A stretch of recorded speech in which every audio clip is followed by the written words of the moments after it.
Okay, so you know how we're always kind of looking ahead at like what's coming next in tech?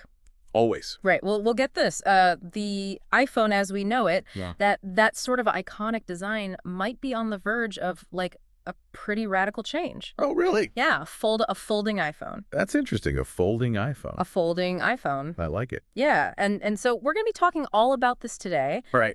Basically taking a deep dive into all the rumors and all the hype surrounding Apple's foldable iPhone, which we're expecting maybe as early as next year, 2026. Next year already. I know, it's coming up quick, right? Yeah. And to get us all up to speed, we've been looking at this Mac Rumors article that really does a good job of like rounding up all the latest expert opinions and predictions and things like that. And our goal today is to really like pull out the most important, the most interesting details about this phone and give them to you so you can be in the know without having to like wade through all the technical stuff. Feels good. Yeah. So are you ready to kind of unfold the story? Uh-huh. I'm ready. Let's unfold it.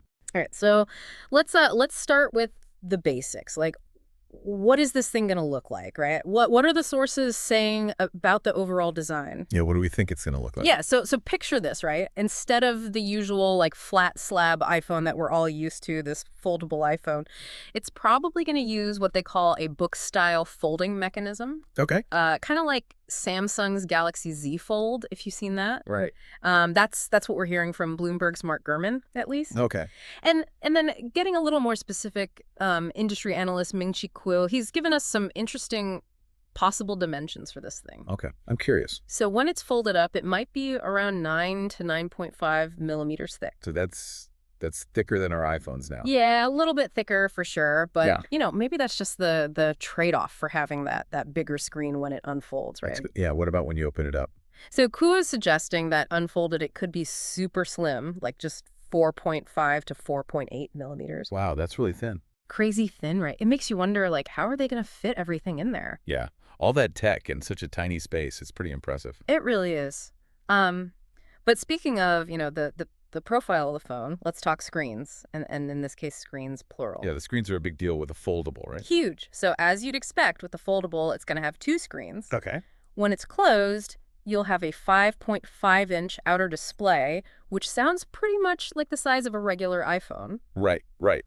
But then here's the really exciting part. You open it up and bam, you're looking at a much bigger 7.8-inch inner display. Wow. So like iPad mini territory? Yeah, exactly. Like a small tablet almost. And that opens up so many possibilities, right? Like how you use apps, how you watch videos, multitasking, all of that. Oh, yeah, totally. I mean, that jump in screen real estate is a game changer. Absolutely. And remember reading something about like the quality of the inner display being really good too? Oh, yeah, that's right. They were saying it's going to be practically crease-free. Crease-free. Crease-free, which is a big deal because that crease has been kind of an eyesore on a lot of other foldable phones. It has. If Apple can pull that off, it would be huge. It would be, yeah. And it seems like these screen dimensions are pretty consistent across like all the reliable sources that we've seen, so it does lend some credibility to those numbers. Right. Multiple sources saying the same thing. That's a good sign. Yeah, for sure. Okay, so let's talk about like the actual construction of this phone, like the materials they're going to use, and especially that hinge, you know, the thing that lets it fold. Yeah, that hinge is going to be crucial to how well this whole thing works. Totally. So for the outer shell, the chassis of the phone, they're supposedly going with titanium. Titanium. Titanium, yeah, which kind of makes sense, you know?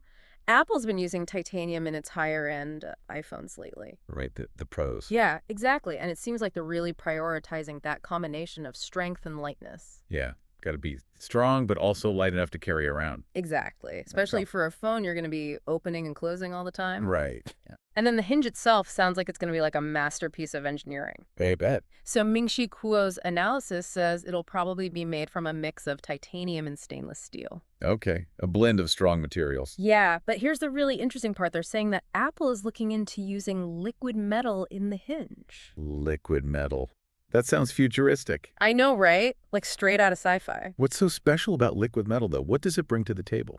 Well, according to Kuo, the main benefits would be even more durability, which, again, super important for something that's going to be folded over and over and over. Right. And get this, it could actually help to reduce or even completely eliminate that screen crease we were just talking about. Oh, wow. So they're really trying to solve some of the biggest problems with foldable phones. Yeah, it seems like they're taking those issues head on. That's good to hear. Yeah, and just a little fun fact about liquid metal, they often make it using a process called die casting. Die casting, okay. Yeah, very precise way to shape those materials. Interesting. So a lot of innovation going into that hinge. Oh, yeah, for sure.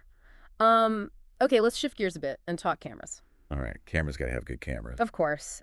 So, what kind of photography experience are we expecting from this foldable iPhone? Yeah, what's the word on the street? Well, Kuo is predicting a dual lens rear camera system. Oh, yeah? Now, that's not the triple lens setup we see on some of the top tier iPhones, Right. but it should still be plenty good for most people. Yeah. Two lenses could do a lot these days. Oh, yeah, totally. And then for selfies and video calls, it's supposed to have front-facing cameras on both the inner and outer displays. Oh, that makes sense. So you can use it whether it's folded or unfolded. Exactly. Got to have that flexibility, For right? sure. Um, all right, so let's think about how you're actually going to unlock and secure this phone. Face ID is like such a big part of the iPhone experience these days. It is. Yeah. So will they manage to fit Face ID into this foldable design? Well, that's the thing. The rumors are actually saying that the foldable iPhone might not have Face ID at all. Really? No Face ID? Yeah, seems kind of crazy, right? But Kuo thinks the main reason is to save space inside the phone. Okay. That makes sense. Every millimeter counts in a foldable. Exactly. Yeah. So if they ditch Face ID, what are they going to use instead? Yeah. What's the alternative? Well, the most likely candidate seems to be a Touch ID side button. Touch ID on the side, huh? Yep. And it actually makes a lot of sense when you look at what Apple's done with iPads. They've already put Touch ID and the power button on a bunch of different iPad models. Oh, yeah. That's right. The iPad Air, the Mini. Yep, exactly. So they've got a system that works. Yeah. It's a good system. And it makes sense for a foldable, keep it secure, but save space. Exactly, a practical solution. Yeah. Okay, so another really important thing, especially for a phone with these potentially big power-hungry screens, is battery life. Oh, yeah. Battery life is key. Huge, and this seems to be a really big focus for Apple with this phone. Okay. The goal is basically to make it super power efficient so that you can get through a whole day on a single charge. That's the dream, right? It is, and there's this Korean blog that's usually pretty accurate with Apple leaks.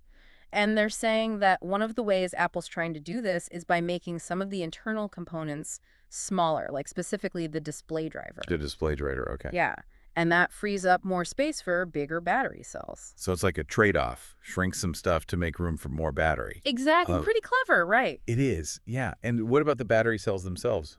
Anything interesting there? Yeah, actually, so the phone is rumored to be using these high-density battery cells. High density, okay.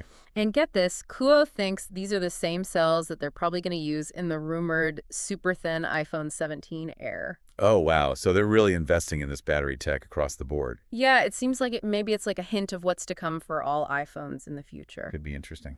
Yeah. Okay, now for the question. I'm sure everybody's wondering about the price tag. Haha, yeah. How much is this going to set us back? Well, get ready for this because multiple reports are saying it's going to be somewhere between $2,000 and $2,500 in the U.S. Whoa, okay. So definitely a premium price. Definitely, if those numbers are right, this could be the most expensive iPhone ever. Wow. That's a serious investment.